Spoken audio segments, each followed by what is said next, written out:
नमस्कार, स्वागत है आपका न्यूज टाइम्स के इस बुलेटिन में। मैं हूं रूही और आइए सबसे पहले नजर डालते हैं आज के मुख्य समाचारों पर। विधायक बन्ना गुप्ता ने मशाल जुलूस निकाल एसएसपी के खिलाफ जमकर बरसे।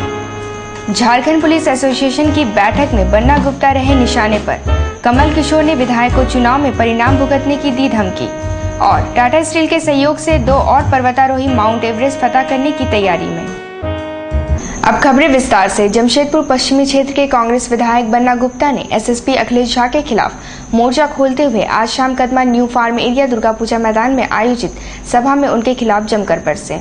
विधायक की अगुवाई में शुक्रवार शाम कदमा स्थित कांग्रेस कार्यालय से एक मशाल जुलूस निकाला गया, जो कदमा के विभिन्न क्षेत्रों से होता हुआ new farm area Durga Puja मैदान पहुंचकर सभा में तब्दील हो गया। जुलूस और सभा में हजारों की संख्या में लोग शामिल थे।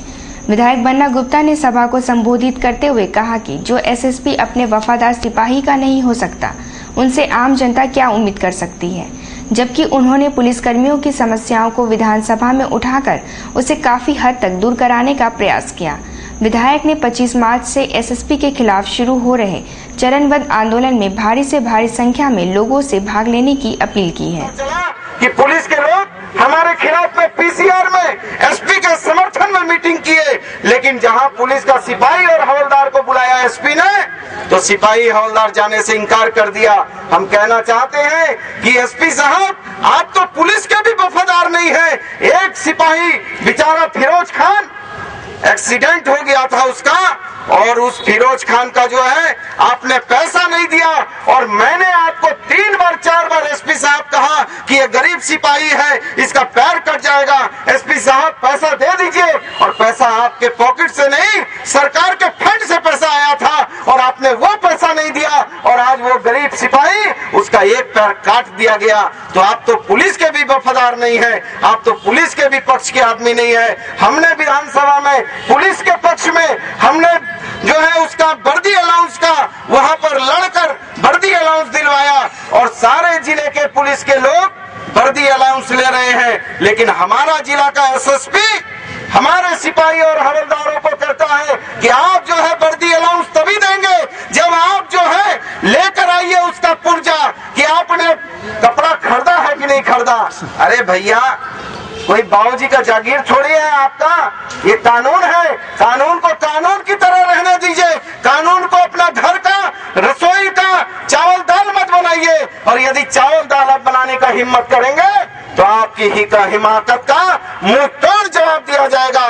मैं उम्मीद करता हूँ कि आप सभी लोगों से मैं उम्मीद करता हूँ कि आप सारे लोग, हमारी माँ और बहन बेटियां, सारे लोग मिलकर एक मजबूत सशक्त आंदोलन करेंगे, और उस सशक्त आंदोलन से हम लोग इस जमशेदपुर में एक नई और अमिट पहचान बनाएंगे, और ये बताएंगे कि गरीब जो है या कमजोर जो है या मध्य वर्ग जो है, वो पुलिस के जुल्म से डरता नहीं है, पुलिस का प्रतिकार करने की ताकत और क्षमता रखता है। हम ये आपसे आह्वान करते हैं कि 25 तारीख को 10 बजे मेरे बिना फोन पर, देखिए, यदि मेरे घर में शादी होगी तो मैं जरूर आपको निमंत्रण दूंगा।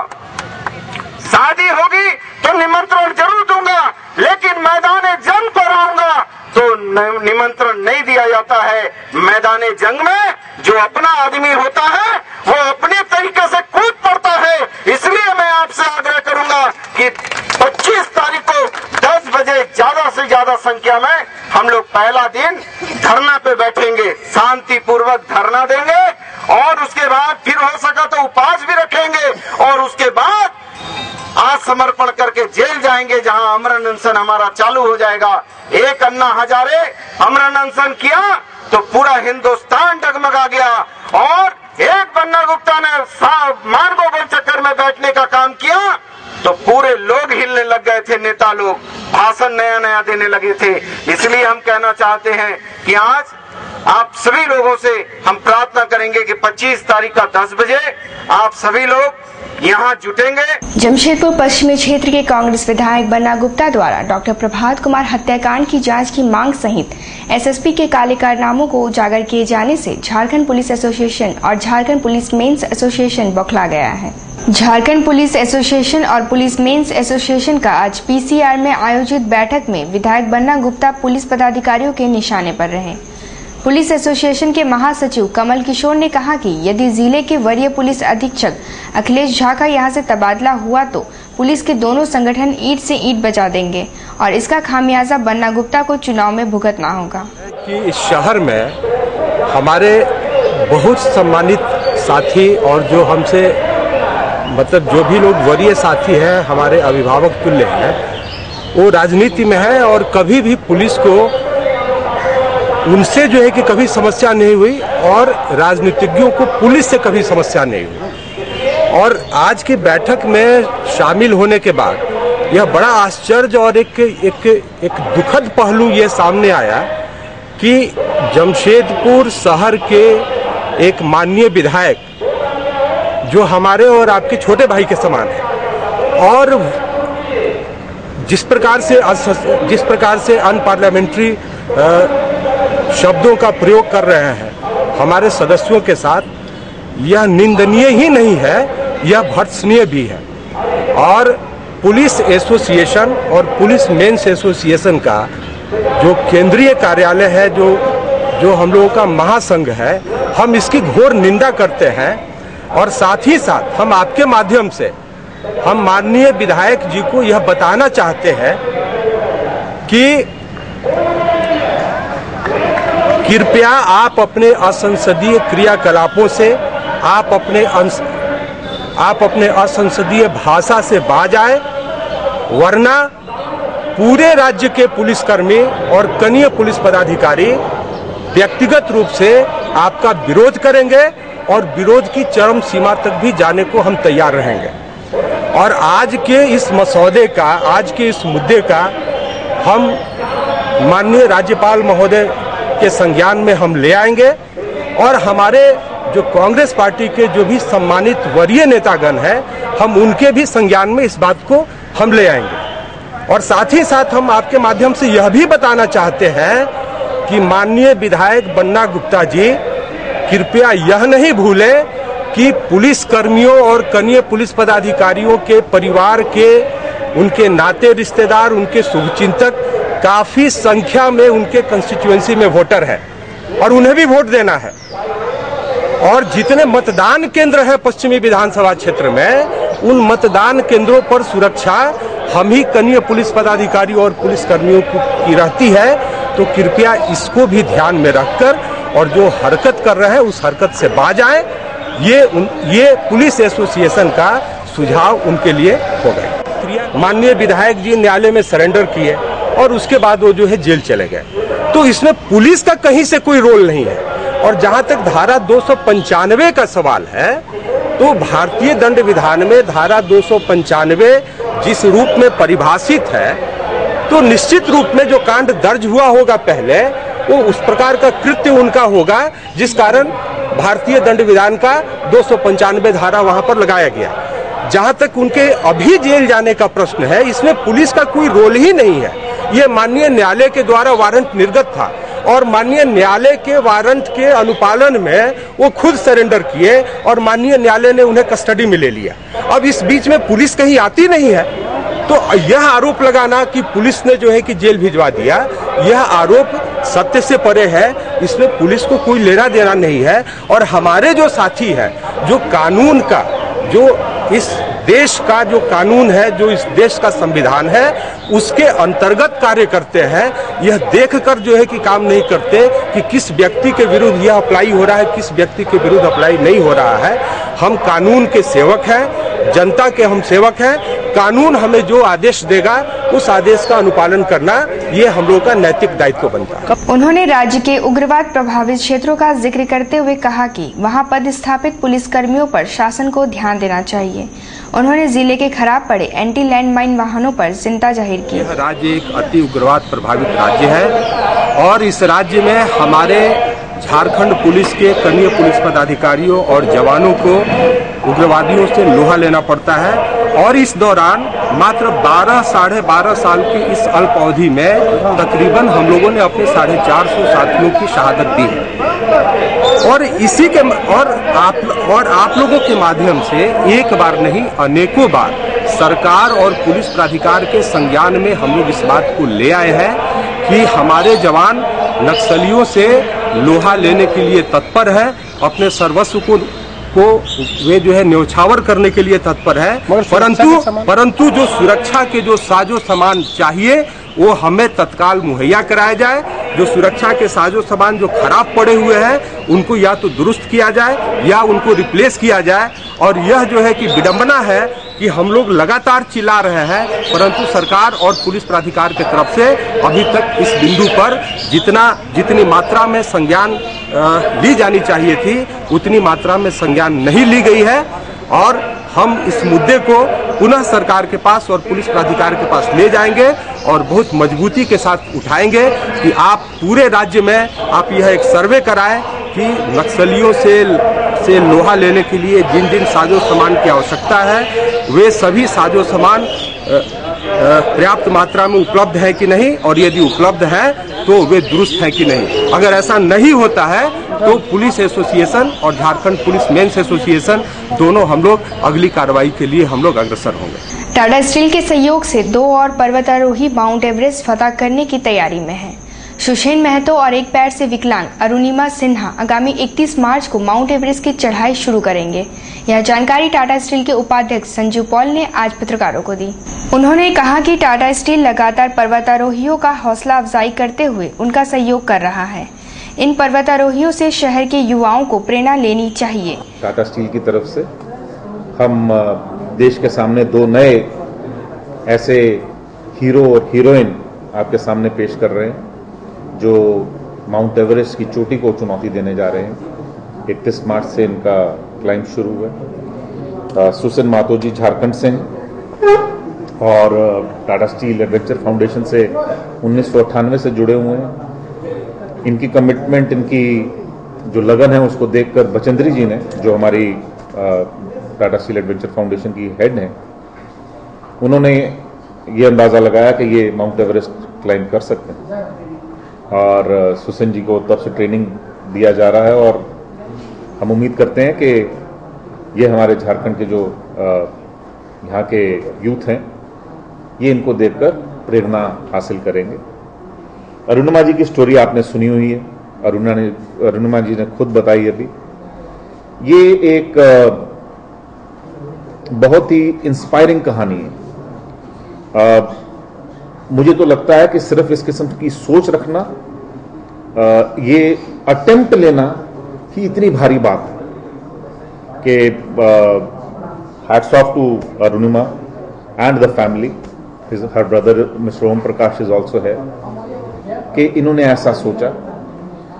बचेंद्री जी ने इनको, जब ये बचेंद्री जी के पास आई 1.5-2 साल पहले, तब से ये बचेंद्री जी इनको इंस्पायर कर रही हैं। और in spite of the problem that she has decided that she will climb. वहीं नशाखुरानी गिरोह की दरिंदगी के चलते अपना एक पैर गंवा चुकी अरुणिमा सिन्हा ने आप बीती घटना का जिक्र किया। हम जा रहे थे दिल्ली, लखनऊ से दिल्ली जा रहे थे, जिसमें चैन रॉबरी हुई थी। कुछ बदमाशों ने मेरी सोने की चैन पहन रखी थी गले में, उसको छीनने की कोशिश की। हमने उसका विरोध किया तो उन्होंने मुझे चलती ट्रेन से उठा के बाहर फेंक दिया, तो जिसमें मेरा बायां पैर घुटने कट गया और बाकी बहुत इंजरीड हुए। उसके बाद हॉस्पिटल उसके बाद लगभग 1:30 बजे के करीब रात में ये घटना हुई। तो काफ़ी चिल्लाए हम, तो लेकिन कोई नहीं आया। और सुबह 7:30 बजे के करीब गांव वालों ने देखा मुझे और वो उठा के मुझे हॉस्पिटल पहुंचाए और फिर वहाँ से फिर बरेली हॉस्पिटल पहुंचाए। फिर बरेली के बाद मुझे लखनऊ ट्रॉमा में भेजा गया। फिर ट्रॉमा से मुझे लखनऊ में स्पोर्ट मिनिस्टर राजा माखन आए थे, उन्होंने वो मुझे लेके गए, एम्स में एडमिट कराया। और फिर उसके बाद 4 महीने एम्स में एडमिट रहे, और जिसमें मेरा बाएं पैर का आर्टिफिशियल पैर लगा और दाहिने पैर का रॉड है उसमें, और बाकी शरीर में काफ़ी इंजरी थी। होली को लेकर डीएसपी राजकिशोर प्रसाद ने आज बिस्टिपुर थाना में शांति एवं सद्भावना समिति के लोगों के साथ बैठक की। बैठक में शांति समिति के सदस्यों के अलावा पुलिस के कई पदाधिकारी मौजूद थे। डीएसपी राजकिशोर प्रसाद ने कहा कि होली शांति एवं भाईचारे का पर्व है, इस पर्व को लोगों को किसी के सामान को नुकसान पहुंचाने से परहेज करते हुए शांति एवं भाईचारे के साथ मनाना चाहिए। तो जोड़ दिया गया है कि आप लोग होली बहुत शांतिपूर्ण ढंग से मनाइए, भाईचारे में मनाइए। खास के होलिका दहन के दिन किसी के सामान को बर्बाद नहीं कीजिए, नहीं तो होता है क्या, किसी का कबाड़ी, किसी का कोई सामान रखा है उसको लोग जला देते। अनजान व्यक्ति को पकड़ नहीं डालिए। दो के बीच में लोग मोटरसाइकिल पर चलते हैं, हुड़लबाजी करते हैं, उस पर प्रशासन की ओर से भी लगाया जाएगा रोक। इन लोगों को भी अनुरोध किया गया है, शांति समिति के लोगों को इसमें सहयोग करें, लोगों को समझाएं कि इस तरह की हुड़लबाजी नहीं। विश्व जल दिवस पर आज शहर में जगह जगह कार्यक्रम आयोजित किए गए। जमशेदपुर महिला कॉलेज में पर्यावरण एवं जल प्रबंधन पर और जू स्थित इंफॉर्मेशन सेंटर में वर्ल्ड फॉरेस्ट्री एंड वाटर पर कार्यक्रम आयोजित कर लोगों को जल, जंगल और पर्यावरण के प्रति जागरूक किया गया। जमशेदपुर महिला कॉलेज में आफरी नजरीन ने कहा कि आज विश्व जल दिवस पर कार्यक्रम आयोजित कर हम लोग जनता को जल संचय और पर्यावरण संरक्षण के प्रति जागरूक कर रहे हैं। Declared 22nd of March World Water Day. Today we are thinking of how to conserve the water, since the water degradation is the main problem in recent scenario. And we youth are the main strength of the country, any country. So we can do many of the things, many little things that can conserve the water. Like we can stop the tap water. We don't use the running tap water. वहीं जू स्थित information centre में आयोजित 2 दिवसीय seminar में DFO ने कहा कि जल जंगल एक दूसरे के पूरक है, हमें दोनों को बचाने की जरूरत है। विश्व जल दिवस भी है, तो इसलिए दोनों दिवसों को एक दिवस में ही समायोजित करके मनाया गया है। जंगल है तो जल है, जल है तो जंगल है, तो ये दोनों चीज़ों को अलग से नहीं किया जा सकता। इसलिए हम लोग को लगा कि जू के साथ जब ये प्रोग्राम बना कि विश्व वानिकी दिवस मनाया जाए, तो जू के और हम लोग के विभाग की तरफ से एक एग्रीमेंट हुआ कि दोनों दिवस को क्यों ना एक साथ मनाया जाए। तो इसलिए इसको बनाया जाता है और जनरल अवेयरनेस के लिए होता है ये, और ताकि हमारे जनता जनार्दन स्पेशली बच्चे जो है जंगल के बारे में और जागरूक रहें, जल को बचाने के प्रति और ठोस कदम उठाएं। जल जागरूकता अभियान समिति के संयोजक सरयू राय ने आज पत्रकारों के साथ बातचीत में कहा कि प्राकृतिक संपदाओं के संरक्षण के लिए विश्व पर्यावरण दिवस 5 जून को राज्यपाल के समक्ष धरना देने का कार्यक्रम तय हुआ है। और उद्योगों के कारण हो रहे पर्यावरण को नुकसान और नगर प्रशासन के द्वारा नदियों को प्रदूषित किया जा रहा है, उसके खिलाफ में हम लोग अगले 5 जून को विश्व पर्यावरण दिवस के अवसर पर राज्यपाल के सामने एक बड़ा धरना आयोजित कर रहे हैं। सामाजिक संस्था सत्याग्रह ने आज डीसी को ज्ञापन सौंपते हुए जमशेदपुर के विभिन्न हिस्से में पानी, बिजली और साफ सफाई की व्यवस्था सुनिश्चित करने की मांग की है। चंद्रगुप्त सिंह ने कहा कि यदि मई माह तक शहर की विभिन्न जलापूर्ति योजनाएं चालू नहीं हुई तो उनकी संस्था उग्र आंदोलन को बाध्य होगी। पूरा जनरल जमशेदपुर आपको इसी का, जैसे कि मान लीजिए सिद्धगोड़ा थाना क्षेत्र हुआ, बागबड़ा क्षेत्र हुआ, मानगो हुआ, माने आपको टोटल जमशेदपुर क्षेत्र का जलापूर्ति योजना जो सरकार के द्वारा बनाई गई, मोहर्ता हुआ, आपको मानगो हुआ, बागबड़ा हुआ, लेकिन 6 साल से हो गया जैसे कि तैसे वे पड़ी हुई है। 6 साल से करोड़ों रुपया की लागत सरकार को उसमें लगाई गई, लेकिन गरीबों का, शायद दुखियों का आपको पानी नहीं मिल पाया। इसलिए हम लोग डीसी महोदया से असल आपको गवर्नर साहब से मांग कर रहे हैं कि क्षेत्र में पानी का, बिजली की व्यवस्था किया जाए। जब तक आपको जलापूर्ति योजना की व्यवस्था नहीं हो पाती है तो तब तक जो है वहाँ पर आपको टैंकर से पानी पहुँचाया जाए, चापाकल को लगवाया जाए, ताकि गरीबों असहाय दुखियों को पानी मिल सके। वहीं जिला जेएमएम ने जिला प्रशासन से आवश्यक क्षेत्रों में टैंकरों से पानी की आपूर्ति करने की मांग की है। रमेश हांसदा ने आज डीसी को ज्ञापन सौंपते हुए कहा कि पिछले वर्ष भी कंपनियों को टैंकरों से पानी आपूर्ति का जिम्मा दिया गया था, जिसमें कुछ कंपनियां पीछे हट गई थी। पिछला बार क्या हुआ, जिन जिन कंपनियों को कहा गया था अपने अपने क्षेत्र में, कुछ कंपनियां जो है वो अपने जिम्मेवारी को छोड़ करके बंद कर दिया था, जिससे आम लोग काफी त्रस्त हुए थे। हम चाहते हैं कि झारखंड मुक्ति मोर्चा मांग करते हुए ऐसे कंपनी पर कार्रवाई भी हो, और टाटा लाफार्ज से जो गंदगी निकल रही है उससे पानी भी बहुत प्रदूषित हो रहा है, उसकी बात को भी हम लोगों ने डीसी साहब को कहा, और जिला कमेटी चाहती है कि पानी की व्यवस्था जल्द से जल्द जिला में हो, अन्यथा झारखंड मुक्ति मोर्चा और आगे आंदोलन करेगी। जदयू ने प्रशासन द्वारा मिनी बस कर्मियों एवं स्कूल कॉलेज के बच्चों के लिए ड्रेस कोड लागू किए जाने की खुशी में आज डीसी कार्यालय के सामने लोगों के बीच लड्डू बांटे। जिला अध्यक्ष रमेश कुमार ने कहा कि जदयू द्वारा पूर्व में उठाई गई आवाज का ही परिणाम है कि ड्रेस कोड लागू हुआ है। इसके लिए डीसी बधाई की पात्र है। और बस के ड्राइवर, कंडक्टर, खलासी सभी को ड्रेस कोड लागू करने की मांग और स्कूल में, कॉलेज में शिक्षक शिक्षिकाओं और छात्र छात्राओं को ड्रेस कोड लागू करने की मांग लंबे समय से करते आ रहे थे। सभी मांगों पर विचार किया गया और उसको लागू कर दिया गया। इस खुशी में हम लोग जिला जदयू के सभी कार्यकर्तागण यहाँ उपस्थित होकर आज बधाई दे रहे हैं और हम लोग का मनोबल बढ़ा है। समाजवादी पार्टी ने मानगो को नगरपालिका बनाने की मांग को लेकर आज डीसी कार्यालय पर प्रदर्शन किया। समाजवादी युवजन सभा के प्रदेश अध्यक्ष विनय सिंह ने कहा कि मानगो को नगर पालिका बनाने की मांग वर्षों से की जा रही है, लेकिन सरकार ने इसे गंभीरता से नहीं लिया। राज्य सरकार होश में हो। पूरे राज्य में नगर पालिका पंचायत का चुनाव हो रहा है, लेकिन फिर मानगो को नजरअंदाज कर दिया गया। इस बार मानगो की जनता बैठने वाली नहीं है और समाजवादी पार्टी पूरे मानगो की जनता के साथ लेकर आज एक छोटा सा ज्ञापन देने के लिए आई है और अपनी मांग को अवगत कराते हुए उपायुक्त महोदया के माध्यम से 10 दिन का समय दिया जा रहा है। 10 दिन के अंदर मानगो को नगरपालिका बनाने के लिए अधिसूचना जारी नहीं हुआ तो मानगो की जनता के साथ समाजवादी पार्टी ऐतिहासिक प्रदर्शन करेगी। मानगो स्थित गंगा मेमोरियल हॉस्पिटल में आज एक कार्यक्रम आयोजित कर जरूरतमंदों का निःशुल्क ऑपरेशन करने वाले चिकित्सकों को सम्मानित किया गया। इस मौके पर डीसी हिमानी पांडे और एमजीएम हॉस्पिटल के सुप्रिंटेंडेंट डॉक्टर एसएस प्रसाद मुख्य रूप से मौजूद थे।